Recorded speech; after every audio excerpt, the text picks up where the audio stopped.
Oke, baik, kita lanjutkan kembali.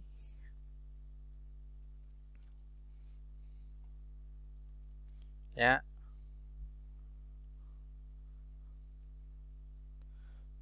Oke, ini dengan delta N adalah jumlah garis gaya atau flux. Yang satunya adalah Weber. Kemudian AN luas bidang yang ditempati oleh garis-garis medan magnet.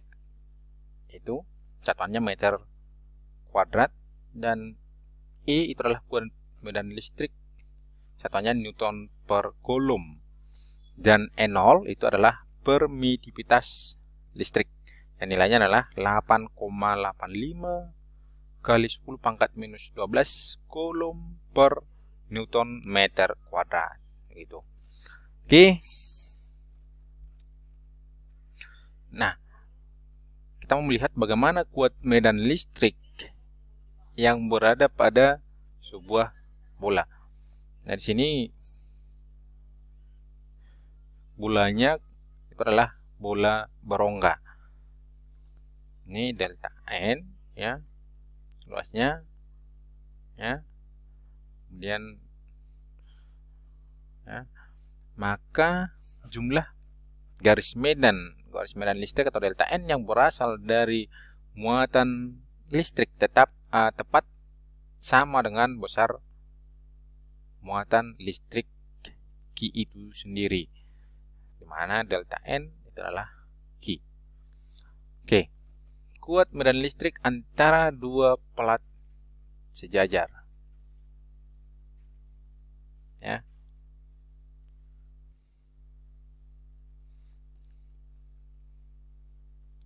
Oke, kalau misalnya Q1 ini Q bermuatan positif, kemudian lagi bermuatan negatif, maka arah medan listriknya ke arah negatif. Kalau negatif positif, ini tadi positif negatif, maka arah medan listrik ke arah negatif, begitu.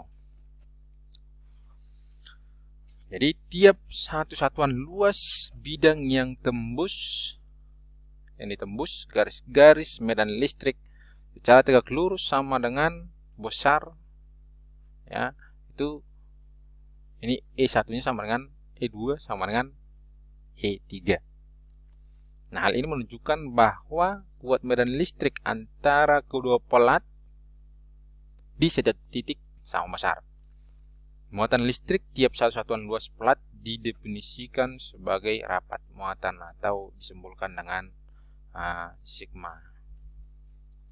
Oke, dimana sigma sama dengan Q per A, besar muatan per luas penampangnya, luas bidangnya, atau besar rapat muatan, atau sigma sama dengan N per A, jumlah garis-garis gaya per luasnya. Atau bisa juga dirumuskan dengan sigma sama dengan atau rapat muatan sama dengan permitivitas dikali medan listrik. Oke, begitu.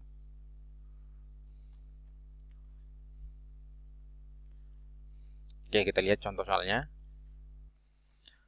Nah, sebuah bola dengan diameter 80 cm. Kuat medan listrik di permukaan bola adalah 3,6 kali 10 pangkat 4 Newton per Coulomb.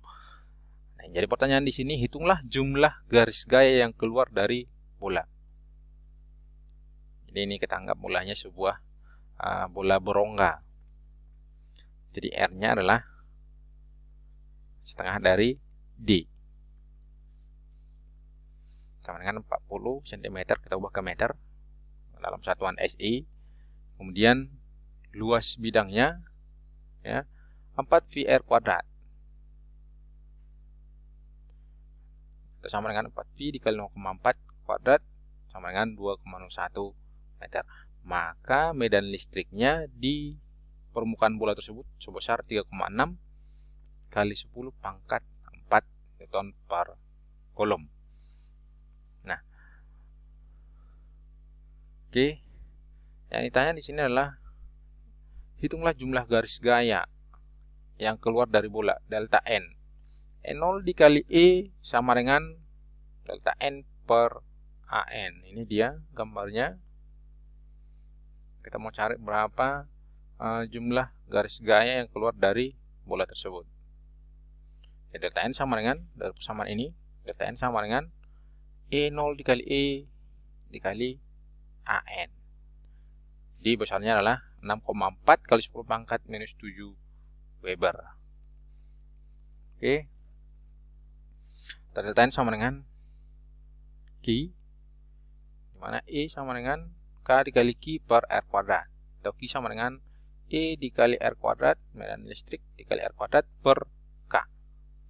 Jadi hasilnya sama, 6,4 kali 10 pangkat minus 7 Coulomb. Maka delta N sama dengan, delta N atau Q sama dengan 6,4 kali 10 pangkat minus 7 Weber. Oke, kemudian contoh soal yang kedua. Dua buah pelat pengantar sejajar masing-masing luasnya 10 cm kuadrat. Diberi muatan yang berlainan jenis Q 1,770 mikrocoulomb. Nah, jika permitivitas udara 8,85 kali 10 pangkat minus 12 Coulomb per Newton meter. Tentukan rapat muatan serta kuat medan listrik antara kedua pelat. Ini yang kita ketahui, ya. Ada A, cm kuadrat kita ubah ke meter kuadrat, cm kuadrat ya. 10 cm kuadrat itu sama dengan 10 kali 10 pangkat minus 4 meter kuadrat atau 10 pangkat minus 3 meter kuadrat. Nah, Q sama dengan 1,770 mikrocoulomb. Kita ubah ke coulomb. Mikro ke coulomb itu sama dengan 1,77 kali 10 pangkat minus 6 coulomb. Kemudian permitivitas yang ditanya adalah tentukan rapat muatan, ya, sigmanya dan medan listrik antara kedua pelat. Nah, di mana sigma sama dengan N per A, atau sigma sama dengan N0 per I. Ya, ini dia untuk lebih memperjelas.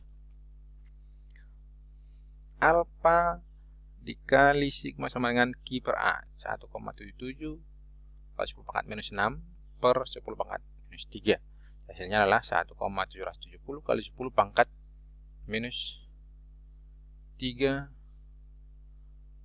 Coulomb per meter kuadrat. Ini per ya. Jadi 10 pangkat minus 6 dibagi 10 pangkat minus 3 sama dengan 10 pangkat minus 3. Nah, ingat, kalau pembagian bilangan per pangkat maka pangkatnya dikurangkan. Minus 6 dikurang minus 3 sama dengan minus 3. Kemudian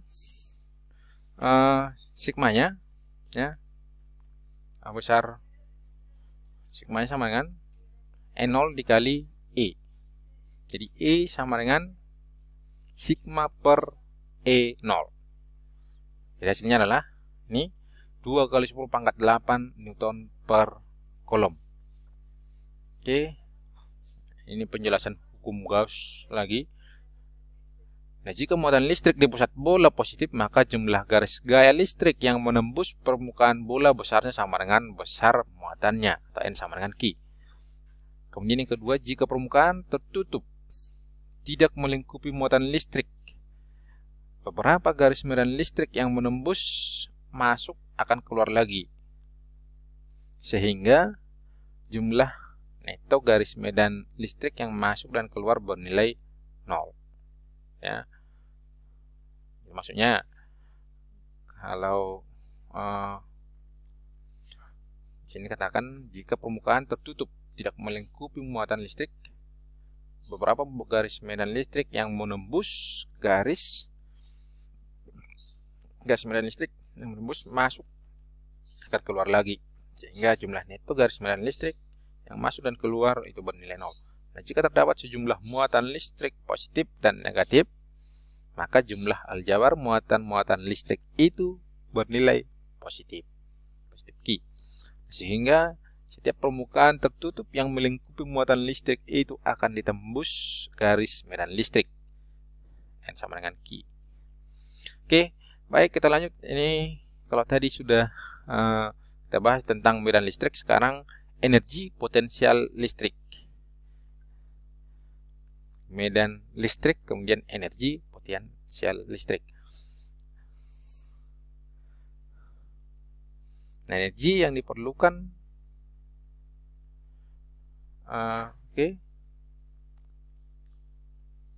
untuk memindahkan suatu medan listrik dalam medan listrik, ya.